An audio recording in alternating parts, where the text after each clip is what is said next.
Well, hey there, I am Jennifer Roskamp, a certified life coach and homeschool mom of 9 who is passionate about helping women just like you embrace the here and now while also being focused on creating the life you actually want. In reality, it's not about thinking life will get so much better or so much easier when you fill in the blank.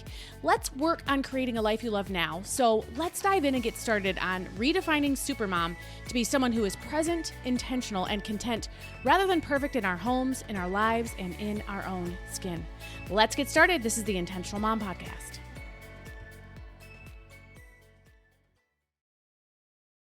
Well, hello and welcome back to the Intentional Mom Podcast. I am your host, Jennifer Roskamp, and today we are going to be chatting with Joanne Crohn. She is a parenting educator and certified life coach who helps moms become happier and more connected parents by prioritizing themselves. She's an accomplished writer, author, podcast host of the award-winning No Guilt Mom podcast, and speaker appearing in national media, and founder of the company No Guilt Mom. Her specialty is helping moms go from martyr to model, being the role model in her family versus sacrificing their own needs. Her coaching program, Balance, has helped hundreds of women find what lights them up, form a deeper relationship with their families, and release their own mental load. Joanne is a former elementary school teacher with a master's degree in education, as well as a national board certified teacher. She's a mom to 2 kids, ages 15 and 10, and she's been married to her college sweetheart, Josh, for 17 years, and they live in Gilbert, Arizona. So, welcome, Joanne. Well, we know that you are passionate about helping moms give themselves grace, but also challenge themselves, find balance, and just find happiness, contentment, all those things. So I know that that's who you are. So I'm excited because that's what we like to talk about here on the podcast. So welcome. Thank you for being here. Yeah, thank you for having me. I'm excited to be one of your first guests on your podcast. Congratulations on launching your podcast. Yeah, thank you. You know, it's one of those things you kick around for a long time and then you figure out, you know what, that sounds really fun. And so far it has been a really fun journey that I'm looking forward to doing so much more with. So I love how your program is called Balance, because one of the things you're passionate about is helping women with this idea of balance in their lives. So can you explain a little bit about what that looks like and how you share this concept with women?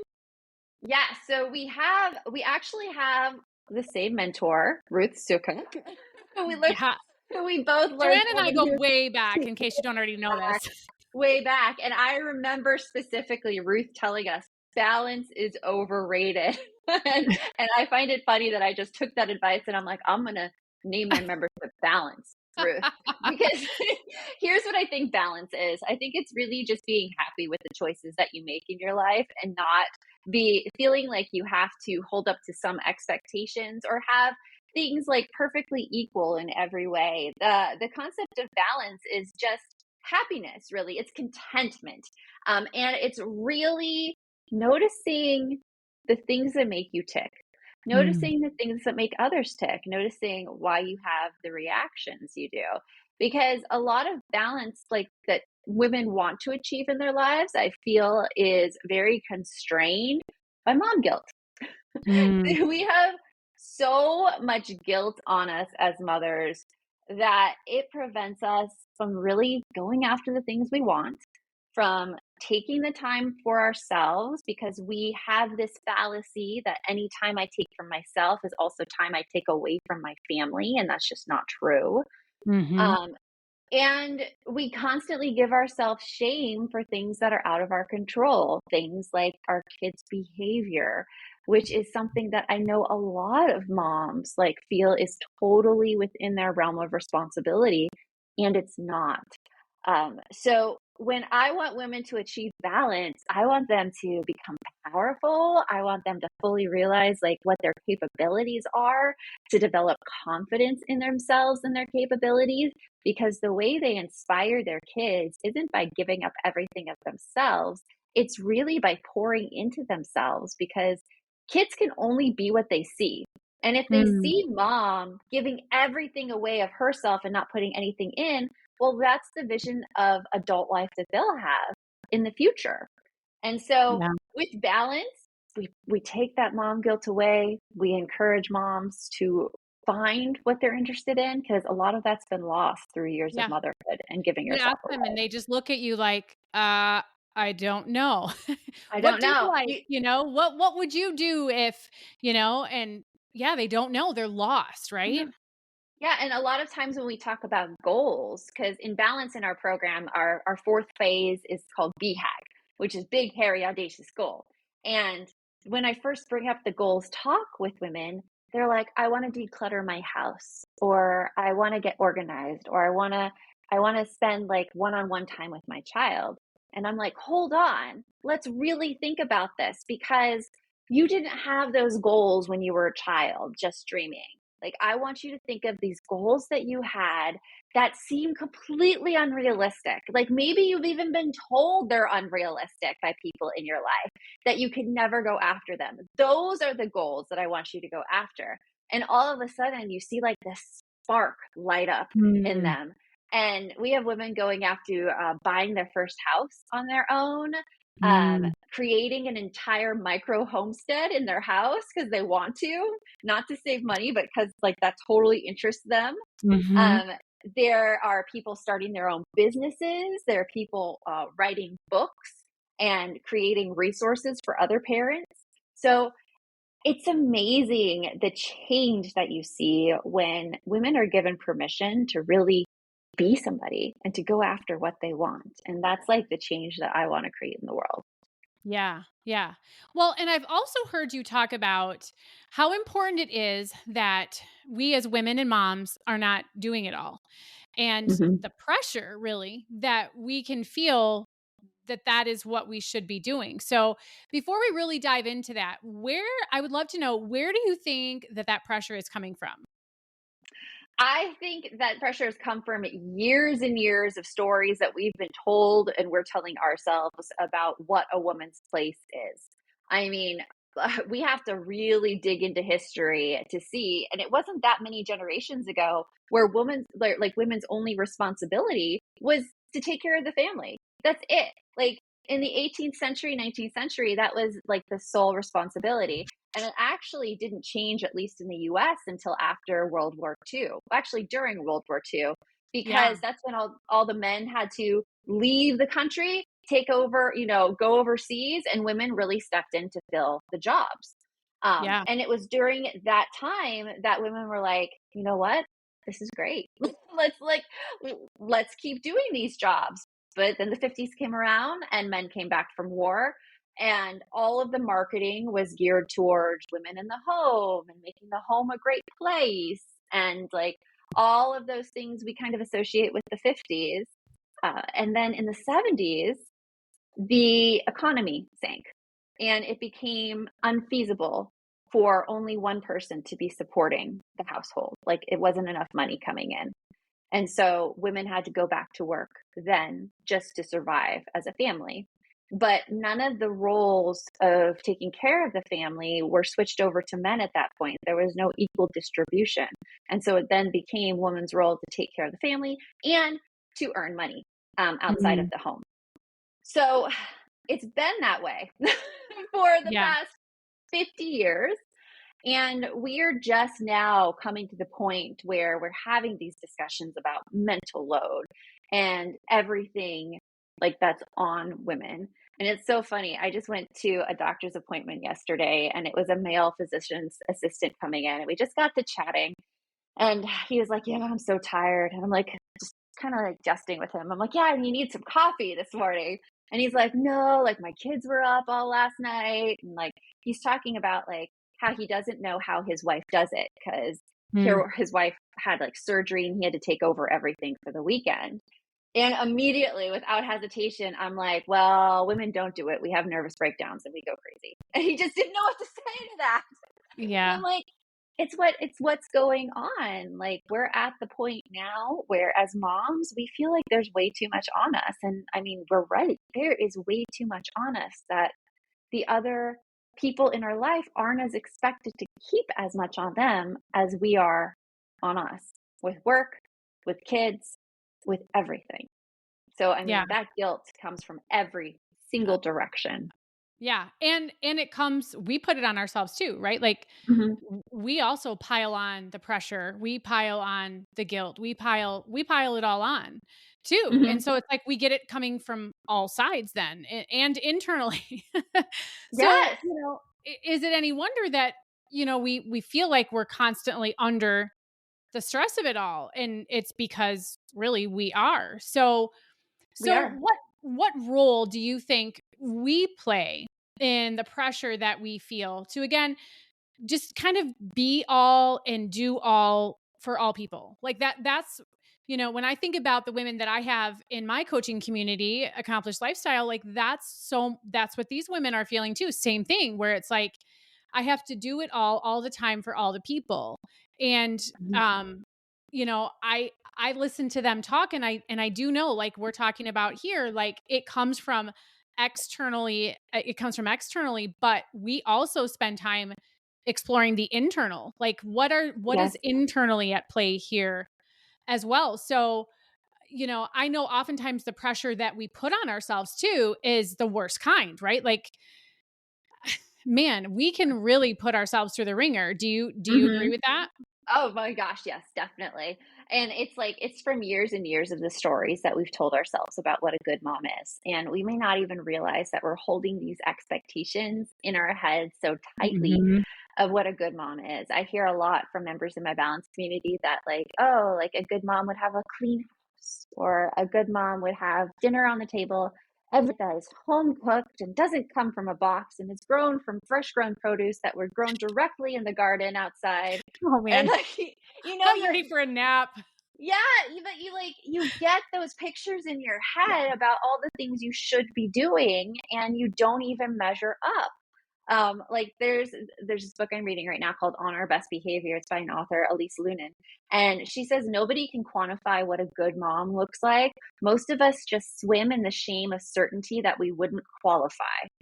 Wow. And it's pretty much what's going on. Like there is no set measuring stick about what a good mom is, but all of us are comparing ourselves against this ideal that just doesn't exist and isn't even attainable. So when we start thinking about guilt, we really need to go back and examine these stories and figure out what exactly is the thing causing it. And when you first start doing this work, you can't sometimes know if it's guilt that's causing it, but you do know if you're angry or if you feel resentful about doing things, or if something triggers you and you just like feel that rage, you're like, oh, like something happened. There was some thought that was triggered in your mind that caused the emotional reaction. And Mhm. the way to get into that is you just have to you can't do it. I tell women, because there's a lot of shame involved with like losing your temper around your kids. Like, do you see this too, Jennifer? Lots of Uh, shame. yeah, from in all things, right? I mean, Yeah. shame is, it's like it's what happens after we realize that in our mind we're judging ourselves, like we talked about already, Mhm. as not measuring up. I'm not meeting my expectations or other expectations or those ones that we've been told. And so once we realize that, or we diagnose that in ourselves, whether then shame often follows after that, because we Yeah, should be, right? we should be. Hmm. We should be. And I love how you talked about the feeling, but then you went back to the thought, right? Because Yeah. that's what so many women miss as well. It's those feelings come from the thought first. So just like you're talking about, it's like you have to be able to trace it back and say, what was the thought that triggered this? Because that's really how we can get in there. That's where we can manipulate things. I love using the word Hmm. manipulate, but it's not the bad type of manipulate, right? Yeah, it's like I always have to put the disclaimer, like not manipulate in a bad way, but like manipulate. you're the mastermind. You're the mastermind of your own reactions. And the thought Yeah. is like the key that you can change, because like so many people think they can change their emotion. That like, Mm, oh, like I feel sad right now. I should feel happy. I'm just going to feel happy. And it doesn't work that way. What yeah. you need to go in and really tinker with is the thoughts that are causing the emotions. Because Yeah. emotions are kind of uncontrollable once a thought takes root in your head. But Correct. Oh man. Yes. Yes. those And don't thoughts you can get. don't you think sometimes too with those emotions and feelings, we feel like our only option is just to hold them, right? Uh-huh. Like I have to tolerate this. Like this is what I feel. And we just feel like we're stuck. We feel like we're trapped there. And really we don't even, a lot of times as women we don't even realize that we have a way out, right? And that the way out is going back to that thought, but it's like Mhm. I just have to sit here and hold this emotion and sit with it until some sort of external circumstance changes or enters into the picture that somehow now I feel differently, right? But how Mhm. often does that happen, right? Yeah, Where no. There's there's no this control over external. that. Yeah. Yeah, like, and a lot of times when we're forced to sit with an emotion, it's probably anger. Like, Mhm. because there is a real, like, societal thing against anger in women. And anytime, usually in our past, that we've expressed anger, we've been told, like, oh, you're making too big of a deal out of things. Or, like, this really isn't a big deal. Like, you should just forget it. And so a lot of us have been taught to, like, push down that anger and just Mhm. keep quiet with it. Wherein anger is a really, it's a beneficial emotion. Like, I have a story where my husband, he works long hours and he also has it's undiagnosed, but based on his symptoms he has ADHD, and I'm diagnosed ADHD. Yeah. So like I and he just loses track of time. So he's working and then it becomes 7:30 where he was supposed to be home at 6:30, and I'm calling the office and he's not answering his phone. And what I was telling him is like, I'm worried like you were in a car accident, or I'm worried that you got hurt, because growing up, like, that was an acceptable thing to say. Like, you're worried, you care. Like, worry means care. At least in Mhm. my mind, it did. Mhm. Uh, and then one night, like, I was just done with it. And I went down and I was working out downstairs at our house. And he came in and I just told him, I'm like, you know what? Sometimes I think about taking you off the car, because we have one of those cars where you can track it. Um, Mhm. like, if the key is the phone. Mhm. I think it's about taking you off the car so you can't see where I'm going and just drive down to Tucson so you have no idea where I am. And he's like, you sound angry. I'm like, I am. I Yeah. am angry. And then he's like, have you ever told me that you're angry before? I'm like, I don't think so. It's only Yeah. been worry. And he's like, well, worry, like, I can't do anything about your worries. Like, you're either worried or you're not worried. But if you're angry, I can change my behavior so that you're not angry at me. I don't want you angry at me. And I'm like, Yeah. okay, good. Glad we had this talk. And so now that was like the turning point for now. I feel comfortable expressing anger to my husband, where I'm like, dude, you are not home yet. I am pissed off. And he's like, okay, coming home now. Yeah, yeah. Like, but anger wasn't one of those things I felt comfortable expressing, Do because you do you think you recognized that you had anger, or would you have labeled it with a different emotion? I would have labeled it worried. I would have labeled it worried, and I would not label it anger. And in fact, I didn't label a lot of things anger for a long time. And now most of the emotions that I feel, including like when I start crying, it's anger. It's loss of control anger. It's the anger that you feel when you have no say in a situation and it's totally like everyone else has the control and you have none. And that's the anger that I feel. And I think that's the anger a lot of women feel, because we Mm. feel like we're in these situations where we're taking care of kids and we're doing another job, and we do not see our partners having to balance the same workload. Like, it's not expected. At least, Yeah. like with my husband, I see his work culture. He himself is not this way. I need to stipulate that. But his work culture, they schedule meetings 6 and 7 p.m. at night, which is family time.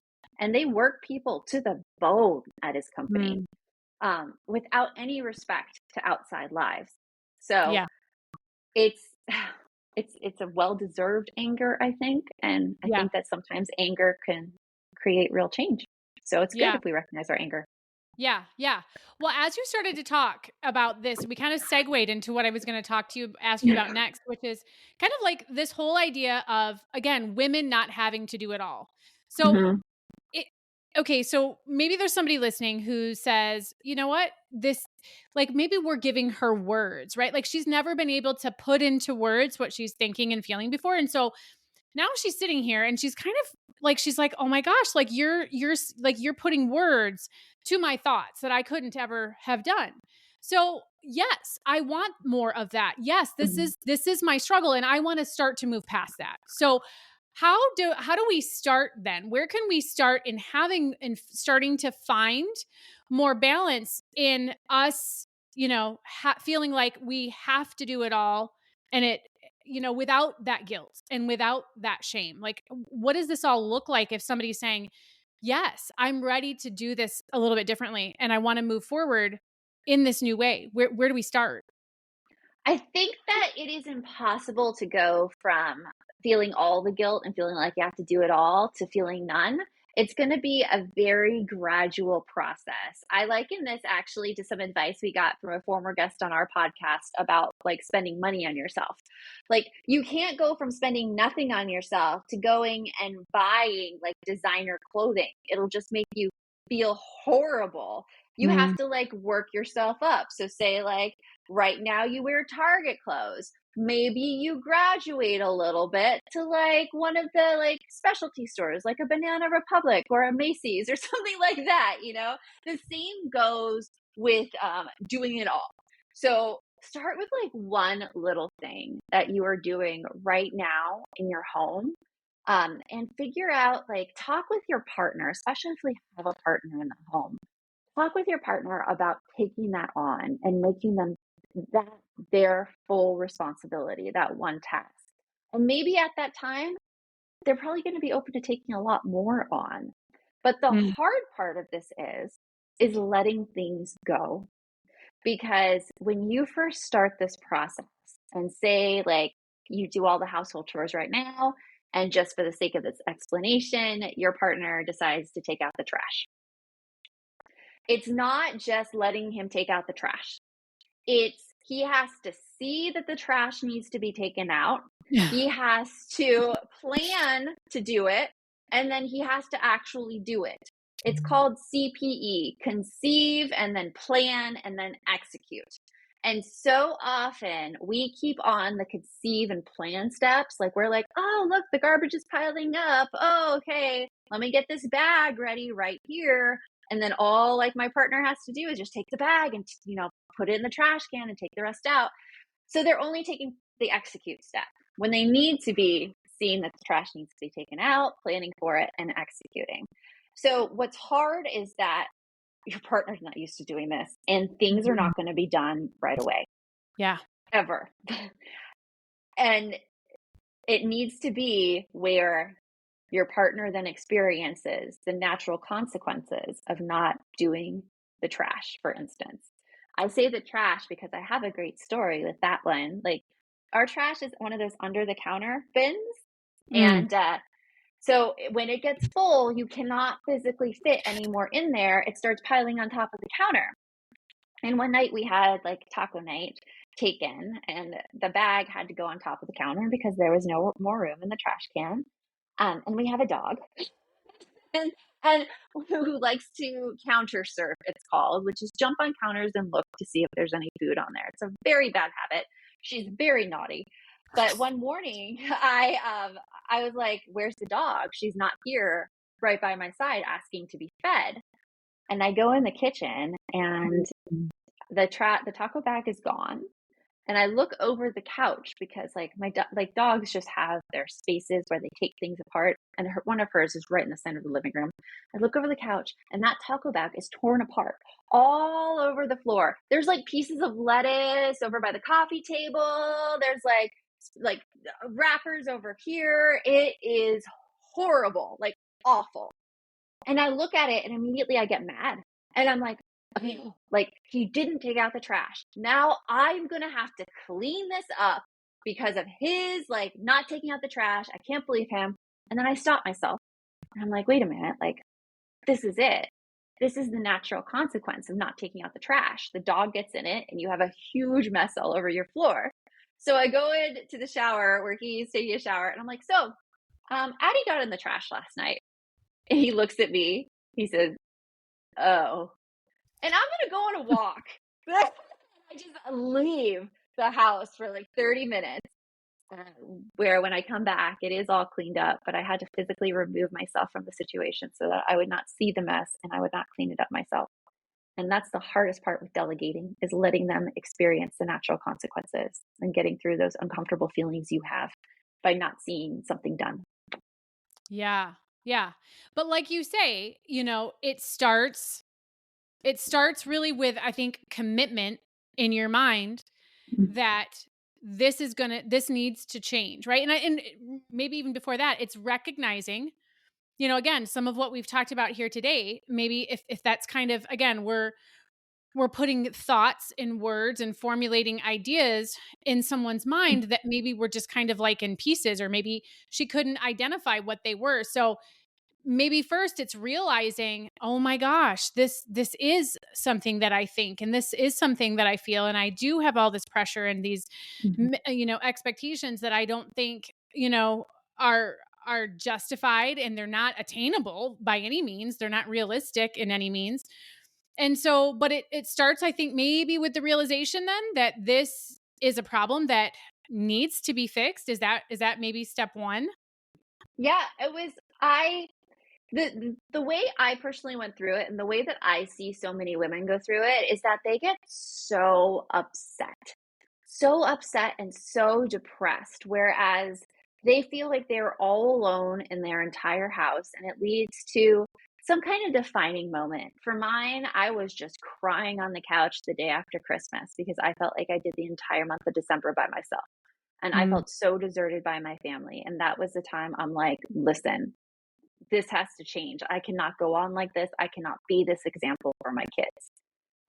So that if you're feeling those feelings right now, you don't have to have a major breakdown like I did. And I mm, wouldn't call it major. It was like 3 hours crying on the couch where my husband thought he broke me. But wait. yeah, but if you're having those feelings, the next step is to have that discussion with your partner. And I suggest your partner first because your partner is the one where if we're going to release this mental load on moms, like you have another adult in the house Mm, who can take this on. I really support getting kids involved in the process, but there's a certain message that's sent when the kids are expected to help out and the other adult in the house is not expected to help out. So I really, really encourage going to the other adult first, going to your partner, talking with them, getting them on board. And if they're not getting on board, that is a sign in the relationship too that there's some things that could be worked on there. And that may be the root of the problem. mm, So it's really a lot of this is a communication issue, but it's also mm. like an us feeling safe as women issue, us feeling safe in the terms of letting out our emotions, being vulnerable, not having our emotions and our concerns pushed aside or say that we're too much or it's not a big deal, um, and being listened to and equally respected. Uh, Yeah. that's the hard thing. I used to say opposite. I used to be like, "Oh, men, they don't need to," and kids, but no, I'm like, "No, like there's 2 adults. There's 2 adults in the house, and it should not be on you." Yeah.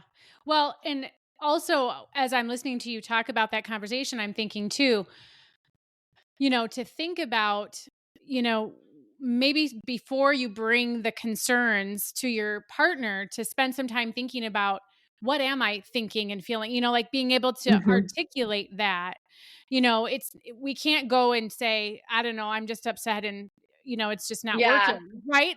yeah. Because I mean, my husband is very much a Mr. Fix It, like, okay, Mhm. well, what is But not tell me. working? Yeah. And Yeah. you're like, I don't know, something just, it's like being able to, have some time sitting with your thoughts, have some time sitting with your feelings and really identifying them, so that you can, say, look, this is what it is, and Mhm. I feel like when we approach, even, you know, even another woman, hey, this is what I'm thinking and this is what I'm feeling. Like, when we just kind of share ourselves in that vulnerability, like you talked about, I think there's just this humanness about us as people, where there's just, again, a desire to say, okay, let's see what, let's see how we can fix it. I think there's just this desire to fix it, understanding that Mhm. it's not, like you say, it's not going to be fixed all at once, and it's not going to be, Mhm. we can't go from this, over here to the opposite over here. But that conversation is such a good place to start. I'm glad that you Yes.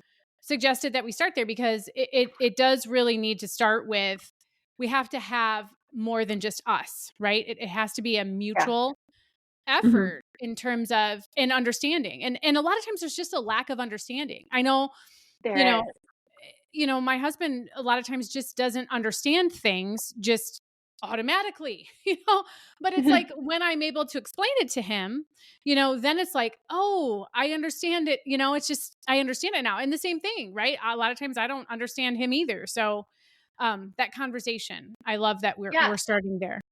And what you said is like doing that reflection. And you said earlier the vocabulary, like knowing kind of the vocabulary you need to use and the problem to be identified. And something that helps with that, I've turned to books time and time again. And two books that have been very influential with me in getting my partner on board more and making sure we're splitting the housework is Fair Play by Eve Rodsky, which is just phenomenal, and Drop the Ball by Tiffany Dufu. That gives Mm, you a lot of context and a lot of conversations to have regarding workload in the house. And also like try a program too. Like in our balance program, the first section is all about reflection and mm. figuring out exactly how you feel, what you need to reduce your stress, and how to communicate those needs to other people.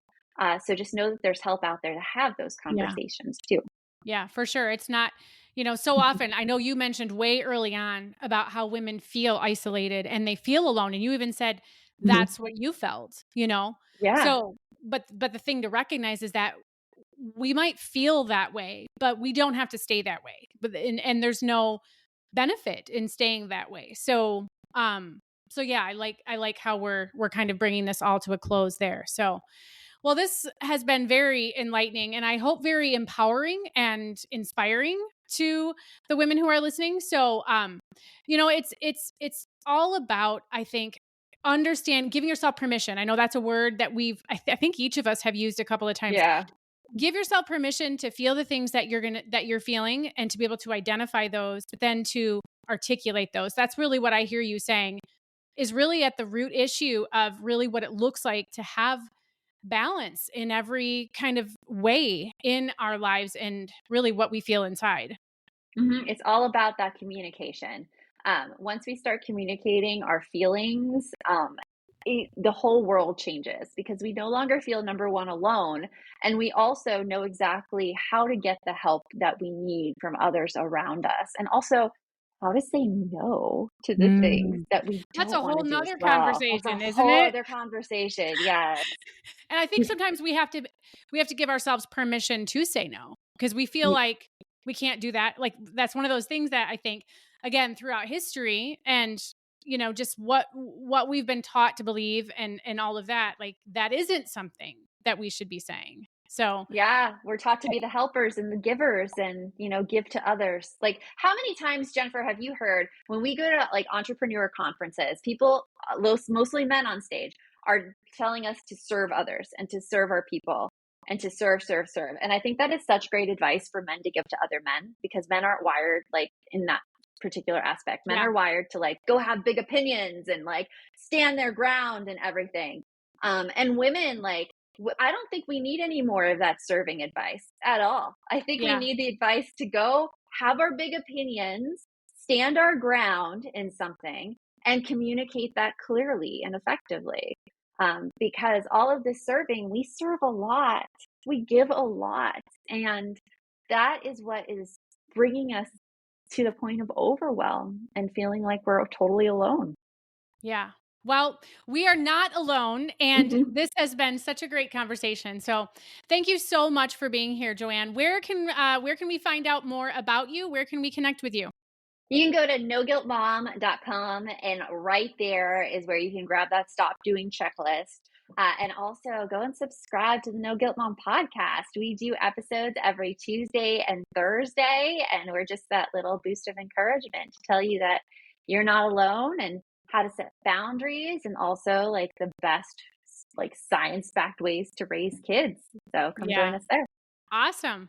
Well, we will do that. Well, thank you so much, Joanne. And thank you, everyone, for listening. We will catch you again on the Intentional Mom podcast. We'll talk soon. Bye bye.